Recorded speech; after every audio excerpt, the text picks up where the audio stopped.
So former Georgia Lieutenant Governor Jeff Duncan testified before the grand jury yesterday despite warnings from Donald Trump not to do so. Afterward, Duncan told reporters the investigation was a pivot point for Republicans and the country as a whole. My hope is that Americans believe us. My hope is that Republicans believe us, that this election was fair and legal. And I certainly think this is a pivot point for us. As a Republican that cares about the future of this country, this is our moment to hit the reset button, to launch into a GOP 2.0, one that focuses on policies that matter, not lies, not tweets, but policies that matter, that meet America at the kitchen table. And that's really what this is all about.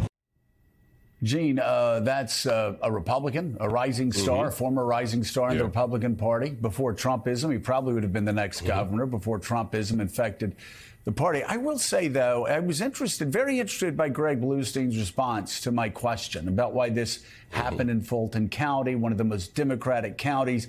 And of course, he did talk about the reason why. That's because that's where most of the activity, illegal activity, took place. But then he said something else. He said there are a lot of Republicans and in the state of Georgia that are just as disturbed by this behavior. Usually I'd be skeptical, but then I remember the massive victory in the primary that the Secretary of State, Brad Raffensperger, had. The massive primary victory in the state that the Georgia governor had after Trump basically called both of them enemies number 1 and 2. They won in massive landslides, which suggests Georgia Republicans are not Alabama Republicans, are not Oklahoma Republicans. These are enough Republicans who actually see what Donald Trump did and believe that it is illegal.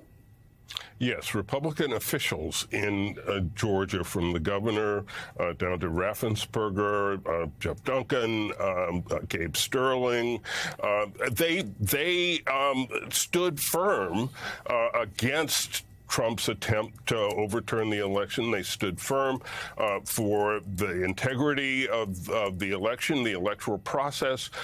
They refused to disenfranchise Georgia voters, and certainly should be commended for that. And I don't know how deep that goes in the Georgia Republican Party, but it's certainly there at the top. And my question for John Heilman is this. I was watching the wait and then the release of the indictment last night, and there was all the security on the streets of Atlanta, and nobody showed up. There have been no pro-Trump crowds showing up at his indictments or his arraignments, to sort of intimidate the justice system or whatever they would try to do. We just haven't been seeing that, and I wonder, does that represent a kind of fatigue, or am I reading too much into that? Obviously, the Trump fever has not broken nationwide, but is there something to that we're not seeing this popular mobilization to defend Donald Trump? Well, I mean, Gene, I think there's a couple things to say to that. One is, as you say, it's not a nationwide thing. You think about where Trump's strength in polling is in this Republican nomination fight, which by any rational metrics, is obviously counter to any Republican interest in winning the general election. But there it is. He's stronger. He's as strong as anybody who's ever sought the Republican nomination has been at this point in a cycle. I was down at the rally he did in Waco earlier this year, and there's still a lot of fever for Donald Trump out there. There's also this thing that, if you were a potential backer of the president, the kind of person who might be inclined towards violence or towards unruly protest, you have the example of what we've seen of the prosecution of the January 6th rioters at the Capitol. And I think there's obviously people who know more about this than I do, but in those right-wing chat forums, a lot of, stay away from these events when he gets indicted because, the cops are looking to take us down, blah, blah, blah. I go back to something, Joe, that you said a second ago about into the larger question of what's happening in Georgia, which is You don't. It's obviously true what you said about Brian Kemp and about Brad Raffensperger in 2022, but then step back a little further to 2020. The data in 2020 was incredibly compelling in Georgia, where the president at the time, Donald Trump, underperformed Republicans across the state. You had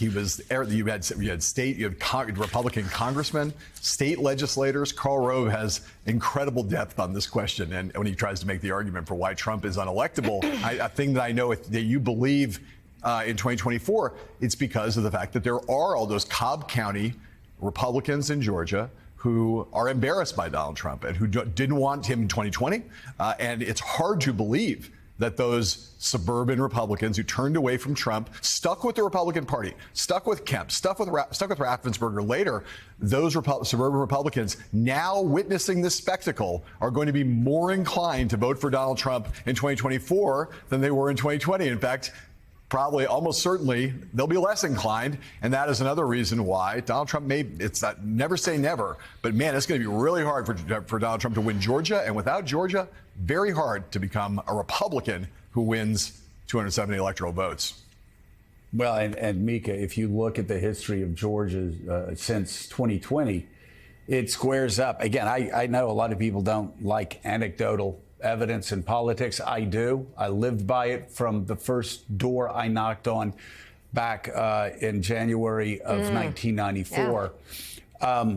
I've heard from a good number of people I know in the suburbs of Atlanta that they just will not vote for Donald Trump. They will not vote for Joe Biden, and they will not vote for a Democrat, but they will never vote for Donald Trump. And you look back at the history, not only of Brian Kemp and Brad Raffensperger doing so well in the primary, but look what Georgia voters did in 2020.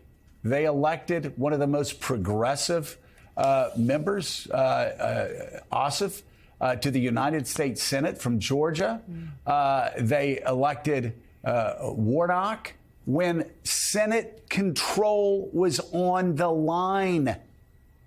They stayed home because they had contempt for Donald Trump, who really got in the way of that race in particular. And then you look at 22, the same thing happened.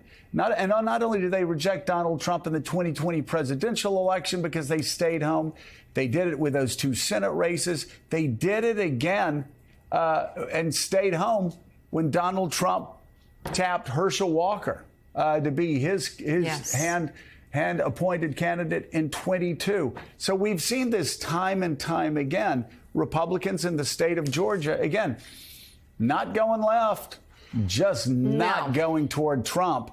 And the impact has been devastating, especially to Republicans in the United States Senate.